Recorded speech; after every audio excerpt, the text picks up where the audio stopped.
اور صاد پر جو مد ہے یہ کیسے بنی ہے؟ تو یہ قرآن پاک کے حروف مقطعات میں جہاں بھی آتے ہیں تو یہاں ان پر مد آتی ہے، تو ان کا سبب کیسے ہوتا ہے؟ تو آئیے اب اسے سمجھیے۔ امید کرتا ہوں کہ اگر آپ نے پورا اسے توجہ سے سمجھنے کی کوشش کی تو آپ کو زندگی میں دوبارہ کبھی یہ ذہن میں بات نہیں آئے گی کہ یہاں پر مد کیوں آئی ہے۔ تو آئیے اس کو سمجھتے ہیں۔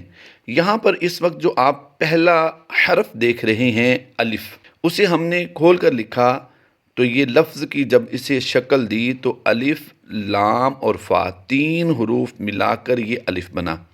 الف پر زبر لگائی اور لام فا سے لف، الف بن گیا یہ۔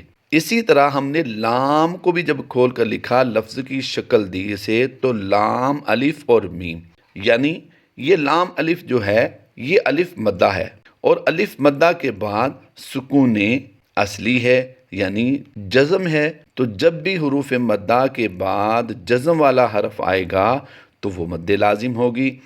تو امید کرتا ہوں آپ کو پتہ چلے گا، یہاں پر پتہ چل گیا ہے بلکہ، کہ لام پر مد لازم ہے، تو اس لیے اس کو کم سے کم 3 اور 4 5 الف تک کھینچ کر پڑھا جا سکتا ہے۔ آگے آئیے میم۔ میم پر فوکس کیجئے کہ میم پر یہاں شد بھی ہے اور مد بھی ہے، اور شد کی وجہ سے غنہ کرنا ہوتا ہے اور مد کی وجہ سے لمبا کرنا ہوتا ہے۔ تو کیسے پتا چلے گا کہ یہاں پر میم پر جو شد ہے یہ مشدد کیوں ہے اور میم پر جو مد ہے یہ مد کیوں ہے؟ آئیے اب اسی لفظ لام، جو بلیک کلر میں آپ لام دیکھ رہے ہیں، الف لام میم صاد کا جو لام ہے، اسے جب ہم نے کھول کر لکھا تو لفظی شکل جب اسے دی تو یہ کیا بن گیا؟ مد لازم کی شکل اختیار کر گیا تھا۔ تو یہاں پر میم جو ہے ساکن ہے۔ جب بھی میم ساکن کے بعد دوسری میم آتی ہے تو وہ مشدد پڑھی جاتی ہے۔ اب یہاں پر دیکھیے، جب ہم میم کو دوبارہ سے پڑھیں گے تو وہ مشدد پڑھی جائے گی، تو میم مشدد ہوئی۔ یہ شد کا ایک سبب یہ ہے۔ یہاں پر مد کیوں آئی؟ آئیے اس کو سمجھیے۔ جب ہم نے میم کو لفظی شکل دی، یہ اسے کھول کر لکھا تو میم یا اور میم لکھا جائے گا، تو یہ بن جائے گا میم یازے می۔ تو یہ یا مدہ ہے۔ یہاں پر کون سا قاعدہ ہوتا ہے؟ یا مدہ کا۔ یا مدہ کے بعد پھر یہاں پر دوسری میم آ رہی ہے، تو جب لفظ پورا میم بنے گا تو یہ میم ساکن آخر میں ہو جائے گی۔ تو یہاں پر اب ہم دیکھتے ہیں اسے، حروف مدہ یعنی یا مدہ کے بعد سکون اصلی ہے تو یہاں پر بھی مد لازم ہوگی، یہاں پر بھی مد لازم ہوگی۔ تو یہاں پتہ چلا کہ یہ جو الف لام میم صاد کی جو میم پر مد ہے اس کا سبب کیا ہے وہ ہمیں پتہ چل گیا۔ تو یہ مد کون سی مد کہلائے گی؟ مد لازم۔ اب آئیے صاد کی طرف چلتے ہیں۔ اسی فارمولے کے تحت ہم اس کو سمجھتے ہیں کہ صاد کا جب ہم کھول کے لکھتے ہیں لفظی شکل اس کو دیتے ہیں تو صاد الف زبر صا، یہ الف مدہ بن گیا۔ الف مدہ کے بعد صاد جب لکھتے ہیں کھول کے تو اس کے آخر میں دال ساکن آتی ہے، دال ساکن ہے۔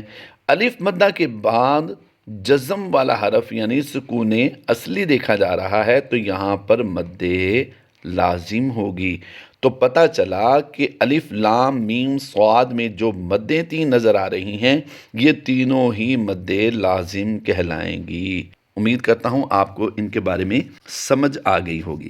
تو آئیے اب ہم اس لفظ کی رواں ادائیگی کرتے ہیں، بغیر ہجوں کے پڑھتے ہیں اسے جس طرح قرآن پاک میں پڑھا جاتا ہے۔ تو کس طرح پڑھیں گے؟ الف لام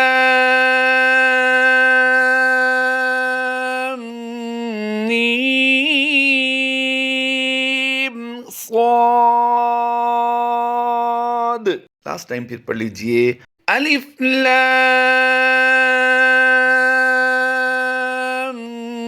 میم صاد۔ اس وقت آپ اپنی اسکرین پر جو لفظ دیکھ رہے ہیں یہ ہماری اس مشق کا چوتھا لفظ ہے۔ آئیے اس لفظ کی ہم مشق کرتے ہیں۔ الف لام را، پھر پڑھ لیجئے الف لام را، الف لام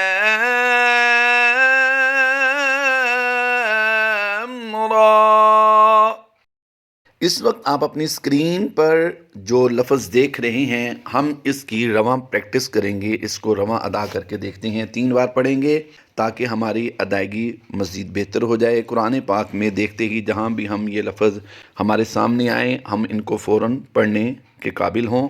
آئیے اس لفظ کی ادائیگی کرتے ہیں۔ الف لام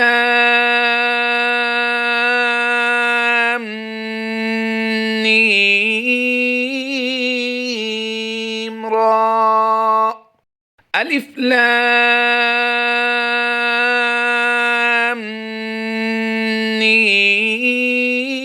میم را، الف لام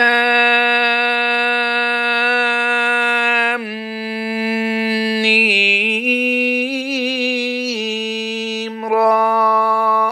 اس وقت آپ اپنی اسکرین پر جو لفظ دیکھ رہے ہیں اس کی ہم رواں ادائیگی کرتے ہیں۔ کاف ہا یا عین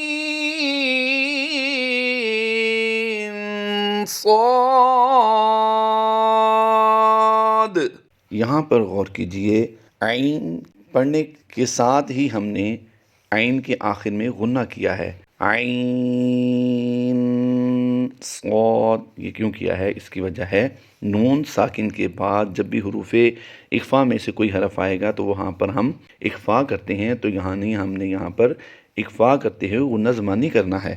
آئیے اس کی لاسٹ ٹائم پھر ہم مشق کر لیتے ہیں، رواں پڑھیں گے پورے لفظ کو۔ کاف ہا یا عین صاد۔ اس وقت آپ اپنی اسکرین پر جو لفظ دیکھ رہے ہیں طا ہا، دونوں کو ہم ایک ایک الف کھینچ کر پڑھیں گے، طا ہا۔ اس وقت آپ اپنی اسکرین پر جو لفظ دیکھ رہے ہیں آئیے اس کی ادائیگی کرتے ہیں۔ طاسین میم، پھر پڑھ لیجئے طاسین میم۔ اس وقت آپ اپنی اسکرین پر جو لفظ دیکھ رہے ہیں آئیے اس کی مشق کرتے ہیں۔ طاسین، لاسٹ ٹائم پھر پڑھ لیجئے طاسین۔ اس وقت آپ اپنی اسکرین پر جو لفظ دیکھ رہے ہیں یاسین، آئیے اس کی ادائیگی کرتے ہیں۔ یاسین، لاسٹ ٹائم پھر پڑھ لیجئے یاسین۔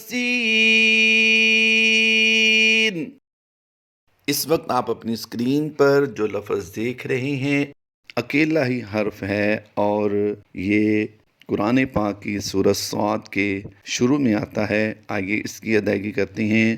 صاد صاد صاد۔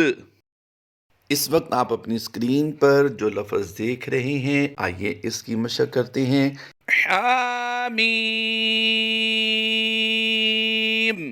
حامیم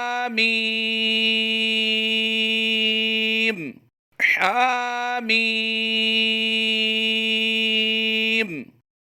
اس وقت آپ اپنی اسکرین پر جو لفظ دیکھ رہے ہیں اس کی ادائیگی کرتے ہیں۔ اگر آپ کو قرآن پاک پڑھتے ہوئے کوئی بھی لفظ مشکل لگے، ہمارا نمبر آپ اپنی اسکرین پر دیکھ رہے ہیں تو آپ ہمارے ساتھ ضرور رابطہ کریں، انشاءاللہ عز و جل ہم آپ کو اسی وقت سمجھائیں گے اور اس پر ایک الگ سے لیکچر بھی آپ کو جاری کر دیں گے انشاءاللہ عز و جل۔ اس وقت آپ اپنی اسکرین پر جو لفظ دیکھ رہے ہیں اس کی ادائیگی کرتے ہیں۔ حامیم